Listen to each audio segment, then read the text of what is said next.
मी सोलापूर माझे सोलापूर परिवर्तन व विकास समितीच्या वतीनं 6 जानेवारी मराठी पत्रकार दिनानिमित्त सोलापुरातील दैनिक संचार, दैनिक तरुण भारत, दैनिक स्वराज्य, दैनिक लोकमत, दैनिक एकमत, दैनिक जनमत, दैनिक पुण्यनगरी, दैनिक सकाळ, दैनिक पुढारी, दैनिक दिव्य मराठी, दैनिक शुभसंदेश या दैनिकांच्या कार्यालयात जाऊन विष्णू कारंपुरी महाराज यांच्या हस्ते पुष्पगुच्छ देऊन पत्रकार दिनाच्या शुभेच्छा दिल्या।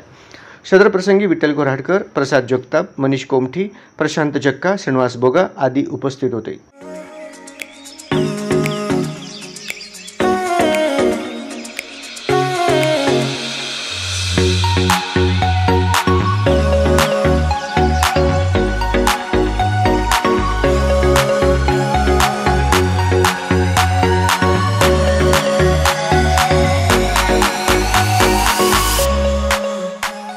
नमस्कार, मी सोलापूर माझा सोलापूर परिवर्तन व विकास समितीचा संस्थापक विष्णू कारंपुरी महाराज 6 जानेवारी या दर्पणकार मराठी पत्रकार दिनाच्या निमित्त सर्व पत्रकार बांधवांना, त्याचबरोबर वृत्तपत्र क्षेत्रात काम करणाऱ्या प्रिंटर पासून डीटीपी करणारे असो, वर्तमानपत्र वाटणारे असोत, त्याचबरोबर छोटे मोठे काम करणाऱ्यापासून सर्वांना मी पत्रकार दिनाच्या हार्दिक शुभेच्छा देतो।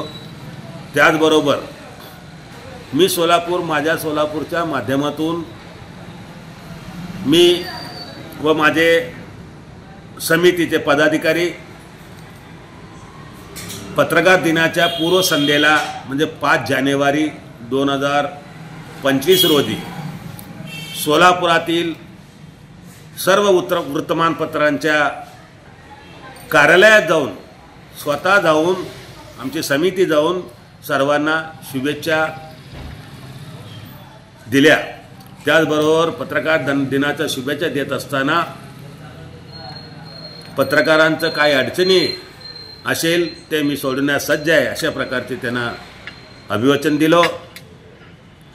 अशा या कार्यक्रमाप्रसंगी सर्व सोलापुरातील पत्रकार म्हणजे वर्तमानपत्र कार्यालयातील संपादकापासून कर्मचाऱ्यापर्यंत सर्वांनी मला देखील एक प्रकारचा आगळ्यावेगळा कार्यक्रम घेतल्याबद्दल आभार मानले, अभिनंदन केले। अशा या पत्रकार दिनात एकमेकाशी अभिनंदन व आभार मानत असताना आपण पत्रकारांनी एकजुटीनं राहावं, एकतेने राहावं। ज्याप्रमाणे सर्व क्षेत्रात एकजुटीने राहतात, कुठलेही कामगार असो किंवा राजकीय असो किंवा पक्ष असो, संघटना असो, पण आपलं पत्रकार हा लोकशाहीचा 4था स्तंभ असून देखील, आधार असून देखील आपण एकत्र राहत नाही। यामुळं आपल्यावर जो अन्याय होतो, जो हत्या घडण्याचा प्रयत्न होतो, अशा सर्व समस्या दूर होतात। आपण एक राहा, एकीने राहावा आणि एकीने लढा आणि लेखणीनं लढा असा माझा शुभ संदेश आहे। जय पत्रकार दिन, जय हिंद, जय महाराष्ट्र। मी सोलापूर माझा सोलापूर।